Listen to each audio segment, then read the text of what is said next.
دیکھو دروازہ کھولو، میں کوئی ڈرپوک لڑکی نہیں ہوں جو تم سے ڈر جاؤں، میں امل ہوں، کسی سے نہیں ڈرتی۔ چہرے پہ بدحواسی چھائی ہوئی تھی۔ میں نے کہا لیکن آج کے بعد تم مجھ سے ڈرو گی۔ یہ کہہ کے میں نے سائڈ ٹیبل کی دراز میں سے لائٹر نکالا۔ وہ مجھے دیکھ رہی تھی۔ میں نے لائٹر جلایا اور اس کے قریب آ گیا۔ وہ کچھ پیچھے ہٹی۔ یہ کیا کر رہے ہو تم؟ میں نے کہا کچھ زیادہ نہیں، بس تمہاری اس نائٹی کو آگ لگاؤں گا۔ یہ سن کے اس کے چہرے کی ہوائیاں اڑی، فوراً سے کئی قدم پیچھے ہوئی۔ بازل تم پاگل تو نہیں ہو گئے؟ میں نے کہا ہاں ہو گیا ہوں۔ کوئی بھی لڑکی اس حلیے میں میرے سامنے آئے تو میں کیا، کوئی بھی پاگل ہو سکتا ہے، اور غلطی سے تم میری بیوی ہو، اور میری بیوی کو اگر کوئی اس حلیے میں دیکھے گا تو جو آگ مجھے لگے گی اس آگ میں بیوی کو بھی تو جلنا چاہیے۔ So simple. یہ سن کے وہ کہنے لگی دیکھو مجھ سے دور رہو۔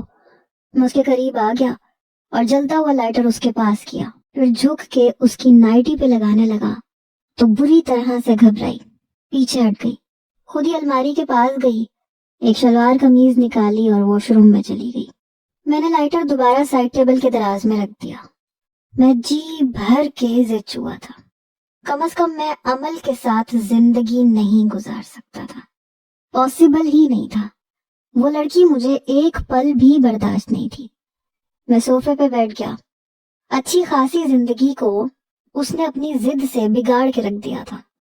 کچھ ہی دیر میں وہ واش روم سے باہر آئی، شلوار قمیض میں ملبوس تھی، ماتھے پہ بل تھے، سیدھے باہر چلی گئی۔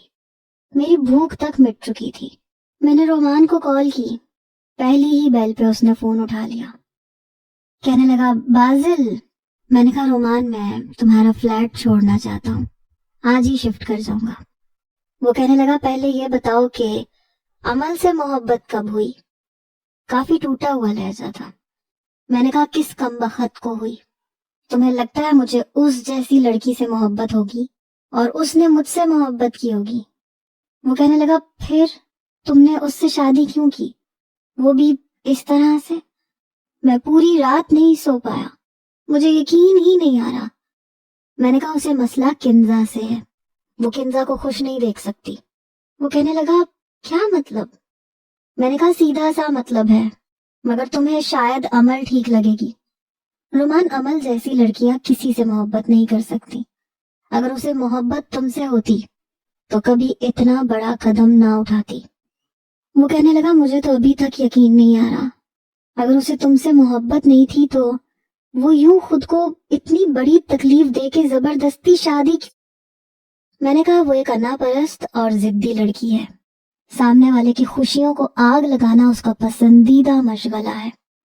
کہنے لگا میں نے کبھی عمل کو ایسا نہیں سمجھا تھا۔ پھر کہنے لگا تم اپنا پروجیکٹ کمپلیٹ کیے بنا جاب مت چھوڑنا۔ میں نے کہا اوکے۔ میں نے فون بند کر دیا اور کمرے سے باہر آ گیا۔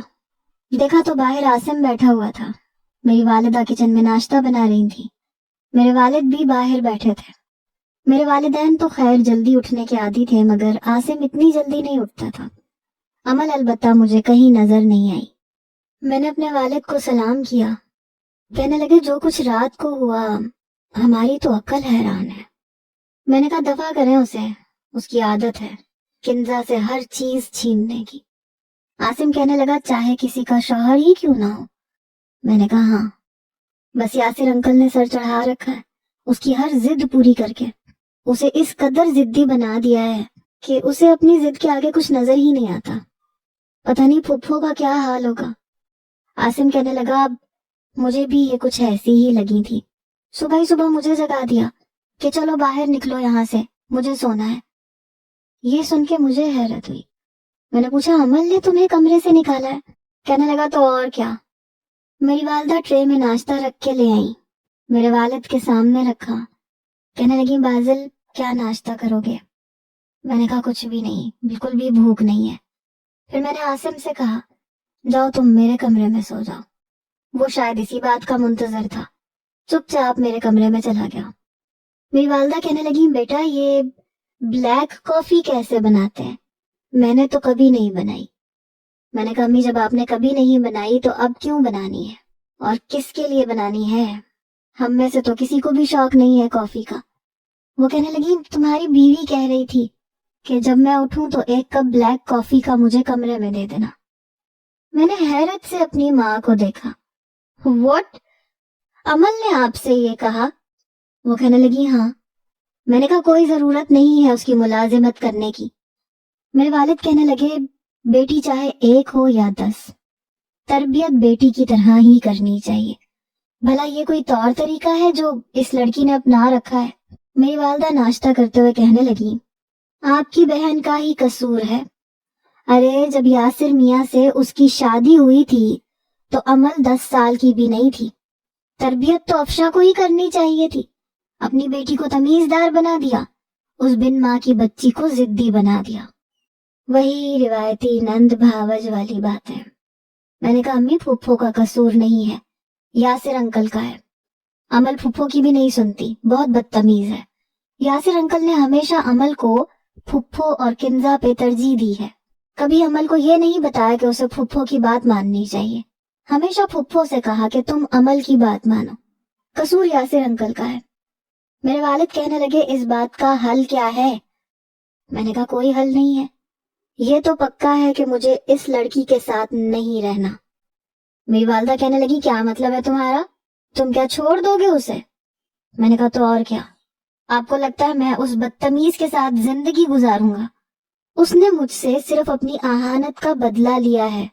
میرے والد کہنے لگے اس کا مطلب ہے تم ہمارے ساتھ کراچی نہیں جاؤ گے؟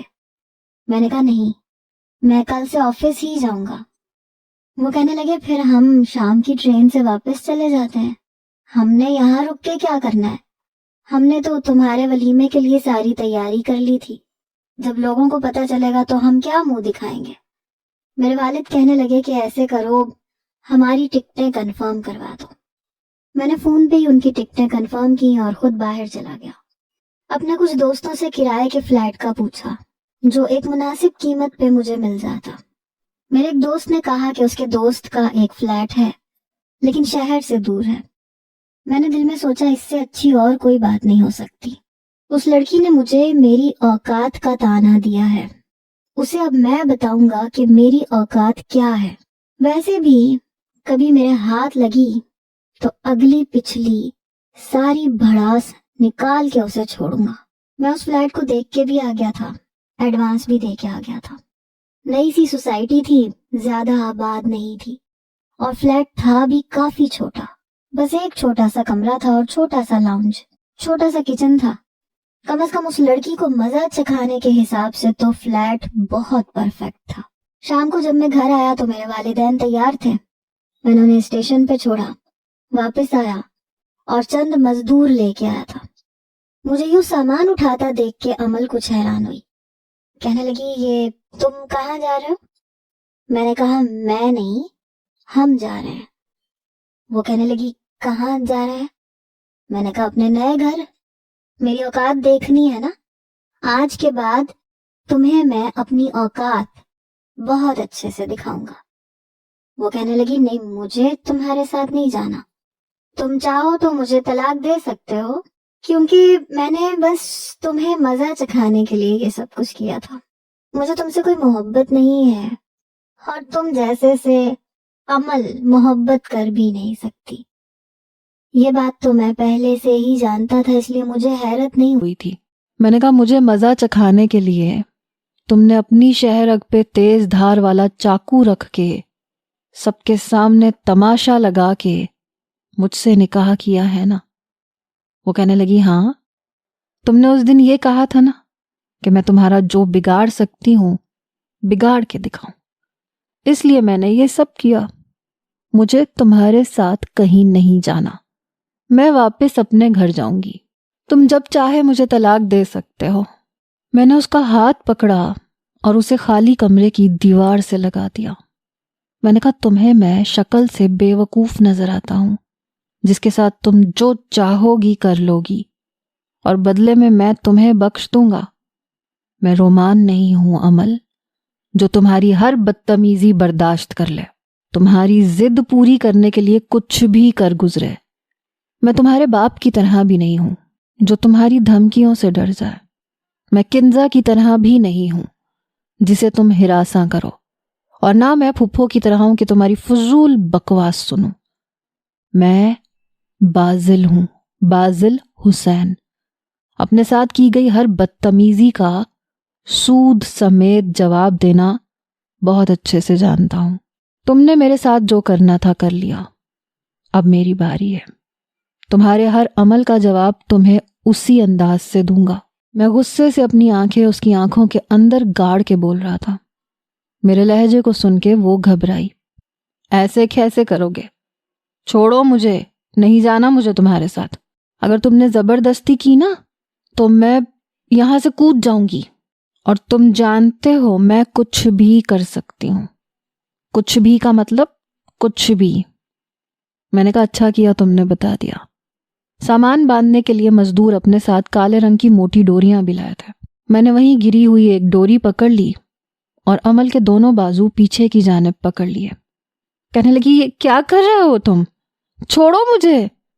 میں نے کہا ایسے کیسے چھوڑ دوں تمہیں؟ تم تو خود میرے جال میں پھنسی ہو۔ میں نے بہت چاہا کہ تم مجھ سے دور رہو، لیکن نہیں، تمہیں بہت شوق تھا مجھ سے پنگا لینے کا۔ اب بھگتنا تو پڑے گا نا۔ میں نے اس کے دونوں ہاتھ پیچھے کی جانب باندھ دیے، اس کے منہ پر سامنے رکھی ٹیپ چپکا دی۔ وہ مجھے غصے سے دیکھے جا رہی تھی، اپنے ہاتھ چھڑوانے کی کوشش کر رہی تھی۔ پھر ایک بڑی سی چادر سے میں نے اس کے چہرے سے اتنا لمبا گھونگھٹ نکالا کہ چہرہ پورا کا پورا چھپ گیا۔ پھر اسے بازو سے پکڑ کے میں اپنے ساتھ نیچے لے کے آیا، اسے گاڑی میں بٹھایا۔ نہ وہ بول سکتی تھی نہ وہ ہل جل سکتی تھی، اس لیے بڑے اطمینان سے میں نے گاڑی چلائی۔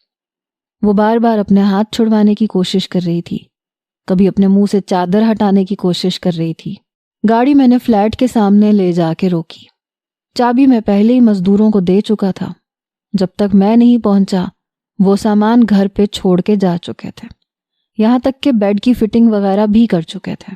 میں جب عمل کو اوپر لے کے آیا تو مزدور سب کچھ سیٹ کر چکے تھے۔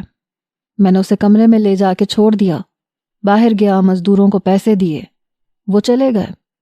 دروازہ بند کر کے میں باہر چلا گیا، کھانے پینے کا کچھ سامان لے کے آیا۔ اوپر آیا تو شاید وہ پاؤں دروازے پہ مار رہی تھی۔ میں نے دروازہ کھولا، چادر وہ خود پر سے اتار چکی تھی اور رو رہی تھی۔ میں نے ٹیپ اس کے منہ سے ہٹائی، کہنے لگی تم میرے ساتھ زبردستی نہیں کر سکتے، کھولو مجھے یہاں نہیں رہنا، میں یہاں سے واپس جاؤں گی۔ میں نے اس کے ہاتھ کھول دیے، پوری کلائیاں سرخ ہو چکی تھیں۔ فوراً وہ کمرے سے باہر آ گئی۔ میں مطمئن تھا کیونکہ مین دروازہ لاک کر چکا تھا اور چابی میرے پاس تھی۔ بنا چابی کے وہ دروازہ نہیں کھل سکتا تھا۔ جب میں کمرے سے باہر آیا تو وہ دروازے پہ زور آزمائی کر رہی تھی۔ مجھے دیکھنے لگی، کہنے لگی دروازہ کھولو، مجھے نہیں رہنا یہاں پہ۔ میں نے کہا رہنا تو تمہیں یہیں پہ پڑے گا، شادی کوئی مذاق تھوڑی ہے، جب دل چاہا کر لی، جب دل چاہا توڑ دی۔ تمہارے لیے رشتے مذاق ہوں گے، میرے لیے نہیں ہے۔ تم دیکھنا میں تمہارا جینا حرام کر دوں گی۔ میں نے کہا اور میں کیا کروں گا یہ پتا ہے تمہیں؟ میں بے حد غصے میں تھا۔ میں نے کہا جانتی ہو میں تمہیں کہاں لے کے آیا ہوں؟ ایسی ویران جگہ پہ جہاں آگے پیچھے زیادہ آبادی نہیں ہے۔ تم جتنا مرضی چلاؤ لیکن تمہاری آواز سننے والا یہاں کوئی نہیں ہوگا۔ یہاں تک کہ اس عمارت میں بھی زیادہ آبادی نہیں ہے، کوئی نہیں آئے گا تمہاری پکار سننے کو، کیونکہ میں چوکیدار کو بھی بتا چکا ہوں کہ میری بیوی کو پاگل پن کے دورے پڑتے ہیں، اس لیے جب وہ چیخے چلائے تو اوپر آنے کی ضرورت نہیں ہے، اور نہ یہاں تمہارا باپ پہنچ سکتا ہے اور نہ تمہارا وہ رومان۔ کسی کو بھی نہیں پتا کہ تم کہاں ہو۔ میری بات پہ وہ شاید ڈر گئی، یہاں تک کہ میں تمہارا گلا بھی کاٹ دوں یا تمہیں جان سے بھی مار ڈالوں تو کسی کو پتہ بھی نہیں چلے گا۔ وہ بری طرح سے گھبرائی، جلدی سے کمرے کے اندر چلی گئی اور دروازہ بند کر دیا۔ میں نے کہا کمرے کے دروازے کی چابی ہے میرے پاس، اور ویسے بھی اس دروازے پہ کنڈی نہیں لگی ہوئی، جب دل چاہے میں کھول سکتا ہوں۔ دیکھو میں تمہارے نخرے برداشت نہیں کروں گا، بھوک لگے گی تو خود پکانا پڑے گا، کیونکہ تمہارے باپ کی طرح بہت بڑا بزنس مین نہیں ہوں میں جو یہاں پہ ملازم رکھوں، اور گھر کے کام بھی تم کرو گی اور کھانا بھی تم بناؤ گی۔ تمیز سے رہو گی تو تمہارے لیے اچھا ہے، بدتمیزی کرو گی تو مجھے ہاتھ اٹھانے کی بھی عادت ہے۔ چوائس تمہاری ہے کہ تم کس طرح سے سدھرو گی۔ اندر سے رونے کی آوازیں آ رہی تھیں۔ مجھے نہیں رہنا تمہارے ساتھ، مجھے طلاق چاہیے۔ میں کچن میں چلا گیا، اپنے لیے کھانا میں لے کے آیا تھا، اسے میں نے پلیٹ میں ڈالا، باہر رکھے گول میز پہ رکھ کے کھانا کھانے لگا۔ کھانا کھانے کے بعد لاؤنج کے صوفے پہ میں سو چکا تھا۔ جب میری آنکھ کھلی تو رات ہو چکی تھی۔ میں اٹھ کے بیٹھ گیا۔ کمرے میں کافی خاموشی تھی، وہ کمرے سے باہر آئی ہی نہیں تھی۔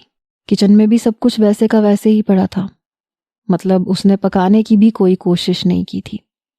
میں نے کمرے کا دروازہ چابی سے کھولا، دیکھا تو وہ کمرے میں نہیں تھی۔ مجھے حیرت ہوئی کہ بند کمرے سے وہ کہاں جا سکتی ہے۔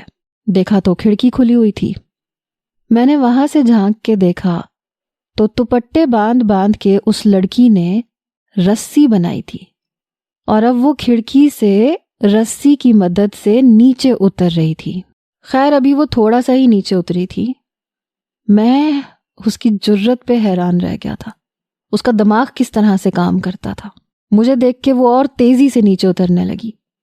میں نے دوپٹے کا سرا جو اس نے کھڑکی سے باندھ رکھا تھا وہ کھول دیا۔ یہ دیکھ کے اس کی چیخ بلند ہوئی، کہنے لگی بازل۔ میں نے کہا تمہیں بھاگنے میں مدد کر رہا ہوں، چلو تمہاری مدد کر دیتا ہوں۔ ابھی میں یہ دوپٹہ نیچے پھینکوں گا تو تم ایک دم سے نیچے پہنچو گی، زندہ یا مردہ یہ تمہاری قسمت ہے۔ کہنے لگی نہیں خدا کے لیے دوپٹہ مت چھوڑنا، میں مر جاؤں گی۔ میں نے کہا اس سے اچھی بات اور کیا ہو سکتی ہے، مر جاؤ۔ ویسے بھی یہاں سب کو پتا ہے کہ تم پاگل ہو، مجھ پہ کوئی الزام نہیں آئے گا۔ میں نے کہا اوپر آ رہی ہو یا میں دوپٹے کو چھوڑ دوں؟ اب وہ اوپر آ رہی تھی، ساتھ ساتھ رو بھی رہی تھی۔ اوپر آ کے وہ اندر آ گئی۔ میں نے غصے سے سارے دوپٹے اوپر کھینچے جن کی گٹھانے باندھ کے اس نے رسی بنائی تھی۔ ویسے یہ فلیٹ 5ویں فلور پہ تھا، گرتی تو واقعی مر جاتی۔ میں نے وہ سارے دوپٹے اٹھا دیے اور کمرے سے باہر چلا گیا۔ وہ میرے پیچھے آئی، کہنے لگی دیکھو مجھے یہاں سے جانے دو، میں تم سے محبت نہیں کرتی۔ مجھے بار بار ایک ہی بات سننے کی عادت نہیں ہے۔ میں نے اس کے منہ پہ ہاتھ رکھ کے کہا بھوک لگی ہے، اپنے لیے کچھ پکا کے کھا سکتی ہو؟ کہنے لگی مجھے عادت نہیں ہے، مجھے کچھ پکانا نہیں آتا۔ تم جان بوجھ کے میرے ساتھ یہ سب کچھ کر رہے ہو۔ دیکھو میرے بابا کو پتا چلا نا کہ تم میرے ساتھ ایسا سلوک کر رہے ہو تو وہ تمہیں زندہ نہیں چھوڑیں گے۔ میں نے کہا جب تک انہیں پتا چلے گا نا تب تک میں تمہارا بہت کچھ بگاڑ چکا ہوں گا۔ جو حرکت تم نے ابھی کی ہے نا، ایک تو چوکیدار تمہیں باہر جانے نہیں دے گا، مجھے فون کر کے بلا لے گا، اور دوسرا میں دوبارہ تمہیں موقع نہیں دوں گا۔ وہ رونے لگی، آئی ہیٹ یو۔ میں نے کہا می ٹو۔ وہ دیر تک روتی رہی، پھر کہنے لگی مجھے بھوک لگی ہے۔ میں کمرے میں آ گیا تاکہ اندر اس کی آواز نہ سنوں، اور میں لیٹ گیا۔ کہنے لگی تم سن رہے ہو میں کیا کہہ رہی ہوں؟ مجھے بھوک لگی ہے، مجھے کچھ پکا کے دو۔ میں نے کہا میں ملازم نہیں ہوں تمہارا، تمہیں بھوک لگی ہے تو جاؤ پکا لو خود جا کے۔ وہ کہنے لگی مجھے کچھ بھی پکانا نہیں آتا، مجھے باہر سے منگوا کے دو، اور میرا موبائل کہاں ہے؟ میں نے کوئی جواب نہیں دیا، آنکھیں بند کر کے کروٹ بدل لی۔ وہ میرے پاس آ گئی اور میرا بازو اچھے سے جھنجھوڑ ڈالا۔ کہنے لگی بازل مجھے بھوک لگی ہے، مجھے کھانے کو دو۔ میں نے کہا اللہ نے ہاتھ پاؤں دیے ہیں نا، جا کے خود بناؤ۔ روتی دھوتی وہ باہر چلی گئی۔ کچن میں سے برتن پٹخنے کی آوازیں آ رہی تھیں۔ کچھ دیر بعد جب میں باہر گیا تو ٹیبل پہ بیٹھی رو رہی تھی، ساتھ ساتھ فرائی انڈے کے ساتھ بریڈ کھا رہی تھی۔ فرائی انڈا بھی عجیب سی شکل کا بنا تھا، شاید پہلی بار بنایا تھا۔ مجھے نفرت سے دیکھ رہی تھی۔ میں نے اس کے آگے سے پلیٹ اٹھا لی اور دوسری کرسی پہ بیٹھ کے کھانے لگا۔ او ہو، انڈا بھی نہیں بنانا آتا تمہیں؟ ایسے انڈا بناتے ہیں؟ کہنے لگی واپس کرو، یہ میں نے بنایا ہے اور میں کھاؤں گی۔ میں نے کہا دیکھو اچھی بیوی سب سے پہلے اپنے شوہر کے کھانے پینے کا خیال رکھتی ہے۔ خیر یہ تو اس قابل نہیں ہے کہ کھایا جائے، لیکن کوئی بات نہیں، میں گزارا کر لوں گا۔ جب تم جیسی کو برداشت کر سکتا ہوں تو یہ انڈا کیا ہے؟ کہنے لگی مجھے دو ادھر، مجھے بھوک لگ رہی ہے، میں نے تمہارے لیے نہیں بنایا یہ۔ میں نے کہا کیوں؟ تمہیں نظر نہیں آتا کہ اس گھر میں تمہارے علاوہ بھی کوئی رہتا ہے؟ تمہیں خیال رکھنا چاہیے تھا، تمہارا فرض ہے کہ میرے لیے کھانا بناؤ، میرا خیال رکھو۔ اب تمہیں کوئی احساس نہیں ہے تو مجھے تو احساس دلانا پڑے گا نا، اور میں احساس دلاؤں گا۔ وہ غصے سے دوبارہ پلٹ کے کچن میں چلی گئی، اپنے لیے دوبارہ انڈا بنا کے لائی۔ کہنے لگی جب مجھے موقع ملے گا نا میں بھاگ جاؤں گی۔ میں نے کہا اور جب مجھے موقع ملے گا نا میں تمہیں جان سے مار دوں گا، اس لیے جو بھی کرنا سوچ سمجھ کے کرنا۔ میں سونے کے لیے کمرے میں جانے لگا تو کہنے لگی کمرے میں سوؤں گی، مجھے صوفے پہ سونے کی نہ عادت ہے اور نہ میں سو سکتی ہوں۔ میں نے کہا مجھے بھی نہیں ہے، آ جاؤ نا بیڈ پہ آ جاؤ میرے ساتھ، ویسے بھی میرے بغیر تو تم مری جا رہی تھی، میں تم سے نکاح نہ کرتا تو تم تو اس وقت تک مر چکی ہوتی۔ جانتی ہو نا تم نے مجھے حاصل کرنے کے لیے کیا کیا کیا ہے۔ چلو شاباش آ جاؤ، تمہاری رات بھی رنگین کر دیتا ہوں۔ کمرے میں سونا ہے تو میرے ساتھ سونا پڑے گا، باقی پورا گھر تمہارا ہے، جہاں چاہے سو سکتی ہو۔ یہ کہہ کے میں کمرے میں چلا گیا۔ صبح جب میری آنکھ کھلی تو وہ لاؤنج کے صوفے پہ سو رہی تھی، البتہ میرے ٹراؤزر شرٹ میں ملبوس تھی، چہرہ کچھ کملایا سا لگ رہا تھا۔ میں تیار ہوا، اپنے لیے ناشتہ بنایا، ایک پیپر پر دال بنانے کی ترکیب گوگل سے دیکھ کے لکھ دی اور پیپر عمل کے صوفے پہ رکھ کے چلا گیا۔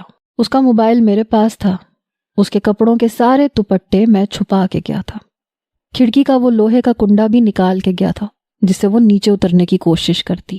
جب میں آفس گیا تو رومان کا چہرہ کافی اترا اترا سا تھا، مجھے دیکھ کے کہنے لگا بازل مجھے تم سے بات کرنی ہے۔ میں نے کہا عمل کے متعلق مجھے نہ کچھ کہنا ہے اور نہ سننا ہے۔ وہ کہنے لگا نہیں مجھے کنزا کے بارے میں بات کرنی ہے۔ یہ سن کے میں نے اسے تعجب سے دیکھا، میں اس کے سامنے کرسی گھسیٹ کے بیٹھ گیا۔ میں نے کہا کنزا کے متعلق کیا بات کرنی ہے؟ کہنے لگا میں اس سے شادی کرنا چاہتا ہوں۔ کافی سنجیدہ سا لگ رہا تھا۔ میں نے کہا کیوں؟ عمل کو جیلس فیل کروانے کے لیے۔ وہ کہنے لگا اب تم یہ سمجھ سکتے ہو، لیکن میں نے کہا میری کزن اتنی گئی گزری نہیں ہے کہ پہلے عمل کے ہاتھ کا کھلونا بنے اور پھر تمہارے۔ کہنے لگا تم میری پوری بات تو سن لو۔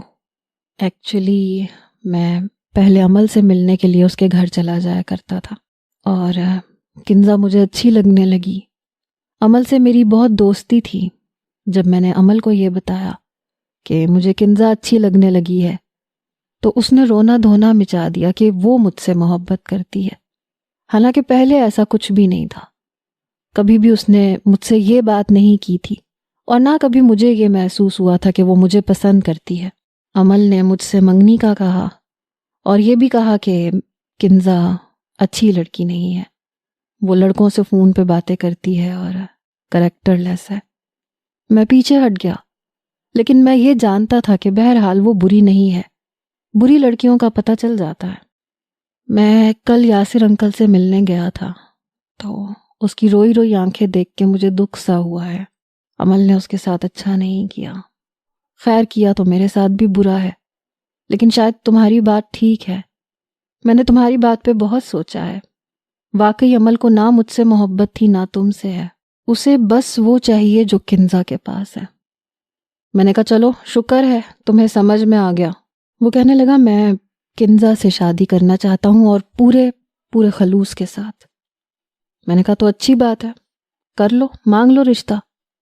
وہ کہنے لگا تمہیں برا تو نہیں لگے گا؟ میں نے کہا مجھے کیوں برا لگے گا؟ ظاہر ہے میں یہ کیوں چاہوں گا کہ کنزا ساری زندگی اس بات کا سوگ مناتی رہے کہ میری شادی عمل سے ہو گئی۔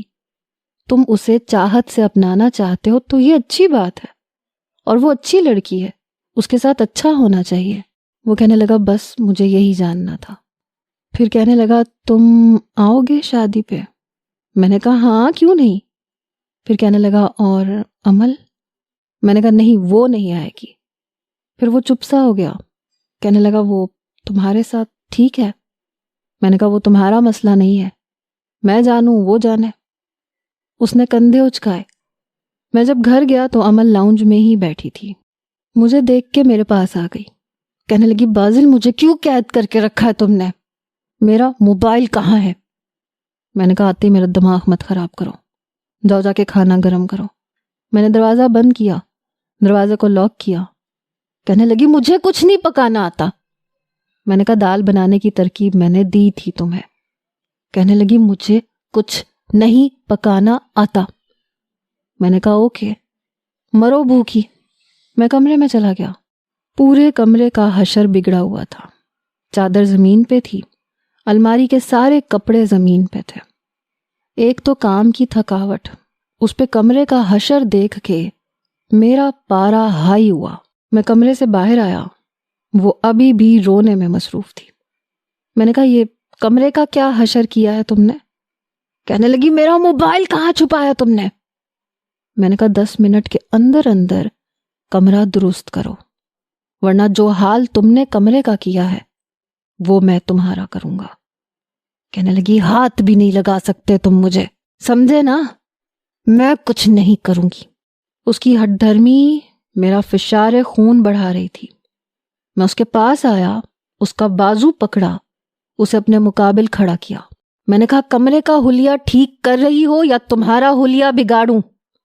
وہ کہنے لگی میرا بازو چھوڑو بازل، تم مجھے جانتے نہیں ہو، اگر مجھے چھونے کی کوشش کی نا تو میں پہلے سے ہی تپا پڑا تھا۔ اس پہ اس کی باتیں میرے اندر آگ لگا گئی۔ میں نے کہا اچھا۔ اگلے ہی پل میں اسے کھینچ کے اپنے ساتھ لگا چکا تھا، اس کے بالوں کا کیچر اتار کے دور پھینکا، اس کے ہونٹوں کو اپنی دسترس میں لے کر اپنی شدتیں دکھانے لگا۔ اپنا سارا غصہ میں اس کے ہونٹوں پہ نکال چکا تھا۔ وہ میرے کندھے پہ بھی مکے مار رہی تھی، کبھی ہاتھ رکھ کے پیچھے کرنے کی کوشش کر رہی تھی، مگر میں نے اسے تب چھوڑا جب اس کا احتجاج دم توڑ چکا تھا۔ میرے پیچھے ہٹتی کہنے لگی انسان نہیں ہو تم، درندے ہو تم۔ اپنے ہونٹوں کے کنارے سے رسنے والے خون کو صاف کرتے ہوئے بولی۔ میں نے کہا آج کے بعد مجھے چیلنج مت کرنا کہ میں تمہیں چھو بھی نہیں سکتا۔ میرے خلاف چلو گی تو اینٹ کا جواب پتھر سے دوں گا۔ اندازہ تو ہو گیا ہوگا اب تمہیں، اب کمرہ درست کر رہی ہو یا دوسری ڈوز بھی دوں؟ ابھی تک اس کا سانس بحال نہیں ہوا تھا۔ وہ جلدی سے کمرے میں چلی گئی۔ جب میں کمرے میں گیا تو بیڈ کی چادر وہ بچھا چکی تھی، اب کپڑے الماری میں پھینک رہی تھی۔ میں نے کہا ایسے نہیں، طریقے سے رکھو جیسے رکھے جاتے ہیں۔ پھر وہ کپڑے طے کرنے لگی جیسے تیسے اسے آتے تھے۔ میں نے اپنا نائٹ سوٹ نکالا، باتھ روم میں جانے لگا تو غصے سے چلائی آئی ہیٹ یو۔ میں نے کہا می ٹو۔ یہ کہہ کے میں نے دروازہ زور سے بند کیا۔ باہر سے اس کی سسکیوں کی آوازیں آ رہی تھیں۔ جانور، گھٹیا انسان، مجھے پتا ہوتا اتنا گھٹیا ہوگا، مجھے قیدی بنا کے رکھے گا تو میں کبھی ایسا نہیں کرتی۔ اپنے کیے پہ پچھتا رہی تھی۔ جب تک میں نہا کے باہر آیا پورا کمرہ کافی حد تک بہتر حالت میں تھا۔ کمرے سے باہر آیا تو وہ کچن میں تھی، ساتھ ساتھ رو رہی تھی اور ساتھ ساتھ وہی انڈے بنا رہی تھی۔ میں نے کہا یہ کیا کر رہی ہو؟ بڑی بے بسی سے مجھے دیکھنے لگی، کہنے لگی تمہیں نظر نہیں آتا، اندھے ہو کیا؟ میں نے کہا یہ کس لہجے میں بات کر رہی ہو مجھ سے؟ میں تمہارا ملازم نہیں ہوں، شوہر ہوں میں تمہارا۔ اپنا لہجہ اس نے دھیما کیا، پھر کہنے لگی مجھے بس یہی پکانا آتا ہے۔ میں نے دراز کھولی اور دال نکالی، پکانی تو مجھے بھی نہیں آتی تھی۔ بہرحال دال کے اندر سارے مسالے ڈال کے میں نے آگ جلا کے رکھ دی۔ اتفاق تھا کہ دال کھانے کے قابل ہی پکی تھی۔ کھانا کھانے کے بعد کہنے لگی مجھے اپنے ڈیڈ سے بات کرنی ہے۔ میں نے کہا جی نہیں، کسی سے بات نہیں کرو گی تم۔ وہ کہنے لگی جس طرح سے تم کر رہے ہو نا، میں اس طرح سے رہ نہیں سکتی۔ تم جانتے ہو مجھے عادت نہیں ہے اس طرح سے، میرا دم گھٹتا ہے یہاں پہ۔ میں نے کہا تو یہ تمہاری چوائس تھی، مر رہی تھی تم میرے لیے، اب میری اوقات تو یہی ہے، رہنا تو ایسے ہی پڑے گا نا۔ میں اسے اس کی غلطی کا احساس دلانا چاہتا تھا۔ اسے یہ لگ رہا تھا کہ وہ جو چاہے کر سکتی ہے، تو ایسا نہیں تھا۔ میں جانتی ہوں تم میرے ساتھ نہیں رہ سکتے، مجھ جیسی لڑکی کو برداشت نہیں کر سکتے۔ میں کنزا جیسی نہیں ہوں اور نہ تم رومان جیسے ہو، پلیز مجھے چھوڑ دو۔ میں نے نفی میں سر ہلایا۔ سوال ہی پیدا نہیں ہوتا کہ میں تمہیں چھوڑ دوں۔ بہرحال میں کھانا کھا کے اپنے کمرے میں چلا گیا۔ آج کل اس کا بس یہی کام تھا، روتی رہتی تھی۔ کبھی میں بازار سے کھانا لے آتا تھا، کبھی خود ہی کچھ نہ کچھ پکا لیتا تھا۔ البتہ باقی کے کام وہ جیسے تیسے کر دیتی تھی، لیکن کر رہی تھی۔ رومان کا رشتہ کنزا سے طے ہو چکا تھا۔ شادی 1 ہفتے کے اندر اندر تھی۔ جس دن رومان کی شادی تھی میں تیار ہو رہا تھا۔ عمل کہنے لگی، تم اس وقت کہاں جا رہے ہو؟ میں نے کہا ایک دوست کی شادی ہے۔ کہنے لگی تم اس وقت کہیں نہیں جا سکتے، میں اکیلی رات کو نہیں رکوں گی یہاں پہ، تم مجھے میرے گھر چھوڑ دو۔ میں نے کہا کیوں؟ اکیلے رہنے سے ڈر لگتا ہے۔ کہنے لگی ہاں لگتا ہے مجھے اکیلے رہنے سے، مجھے بہت ڈر لگتا ہے۔ میں نے کہا یہ تو اچھی بات ہے۔ یہ کہہ کے میں باہر نکل گیا۔ وہ میرے پیچھے آئی، کہنے لگی مجھے میرے ڈیڈ کے گھر چھوڑ دو نا، مجھے اکیلے نہیں رہنا۔ لیکن میں اسے گھر میں بند کر کے جا چکا تھا۔ شادی کا فنکشن جلد ہی شروع ہو گیا۔ کنزا رومان کے ساتھ اسٹیج پہ بیٹھی ہوئی بہت اچھی لگ رہی تھی، خوش بھی لگ رہی تھی۔ پھوپھو مجھے اکیلا دیکھ کے کہنے لگی کہ عمل کہاں ہے؟ میں نے کہا بھول جائیں اسے، اپنی زندگی سکون سے گزارے۔ وہ کہنے لگی بازل دیکھو وہ اکیلی نہیں رہتی، تم کہاں رہنے لگے ہو؟ میں رومان کے فلیٹ میں گئی تھی عمل سے ملنے اور تم سے ملنے، لیکن پتہ چلا کہ تم وہاں رہتے ہی نہیں ہو۔ میں نے کہا میں نے آپ سے کہا ہے نا کہ بھول جائیں اسے، آپ کو اپنی زندگی میں سکون میسر ہو رہا ہے، سکون کی زندگی گزاریں۔ اتنی دیر میں یاسر انکل بھی میرے پاس آ گئے۔ کہنے لگے بیٹا عمل نہیں آئی تمہارے ساتھ؟ میں نے کہا ہاں، اس کی طبیعت کچھ ٹھیک نہیں تھی، آرام کر رہی تھی، وہ بے چین سے ہو گئے۔ کہنے لگے کیا ہوا اسے؟ کیا بخار ہو گیا اسے؟ میں نے کہا نہیں، بس ایسے ہی ہلکا سا سر درد تھا، دوائی دے کے آیا ہوں، سو رہی تھی۔ لیکن پھپھو مجھے ہی دیکھے جا رہی تھی، وہ جانتی تھی کہ میں جھوٹ بول رہا ہوں۔ پھر میں نے کنزا اور رومان کو گفٹ دیے، وہ بھی پوچھ رہے تھے کہ عمل کیوں نہیں آئی۔ البتہ رومان نے کچھ نہیں پوچھا کیونکہ وہ جانتا تھا۔ میں نے کہا ایک تو مجھے یہ بات سمجھ میں نہیں آتی، جس لڑکی نے تم لوگوں کی زندگی کو اجیرن بنا کے رکھ دیا، تم ابھی بھی اس کے بارے میں پوچھ رہی ہو؟ اپنی لائف انجوائے کرو یار۔ جیسے ہی شادی کا فنکشن ختم ہوا میں فوراً سے واپس چلا گیا۔ جب گھر پہنچا تو وہ سو چکی تھی۔ میں اپنے کمرے میں آ گیا اور آ کے سو گیا۔ میں نہیں جانتا کہ کب اور کیسے اس نے میرے تکیے کے نیچے سے میرا موبائل نکال لیا۔ میری آنکھ کھلی تو وہ کنزا اور رومان کی شادی کی تصویریں دیکھ رہی تھی۔ میں جیسے ہی اٹھا تو وہ میرے پاس ہی بیٹھی تھی، آنکھوں سے آنسو ٹپ ٹپ گر رہے تھے۔ نہیں نہیں نہیں، یہ نہیں ہو سکتا، نہیں نہیں نہیں۔ پہلی بار میں نے اس کے ہاتھوں کو کپ کپاتے ہوئے دیکھا۔ میں نے فون اس کے ہاتھ سے چھین لیا۔ میں نے کہا یہ کیا کر رہی ہو تم؟ کس کی اجازت سے تم نے میرے فون کو ہاتھ لگایا؟ لیکن وہ تو میری بات کو سن ہی نہیں رہی تھی، نفی میں سر ہلا رہی تھی۔ ایسے کیسے ہو سکتا ہے؟ رومان کنزا سے شادی نہیں کر سکتا؟ نہیں نہیں رومان نہیں۔ وہ بار بار نفی میں سر ہلا رہی تھی۔ پھر اس نے میرا گریبان پکڑ کے بری طرح جھنجھوڑنا شروع کر دیا۔ I will kill you! I hate you! وہ میری شرٹ کے بٹن توڑ چکی تھی اور پھر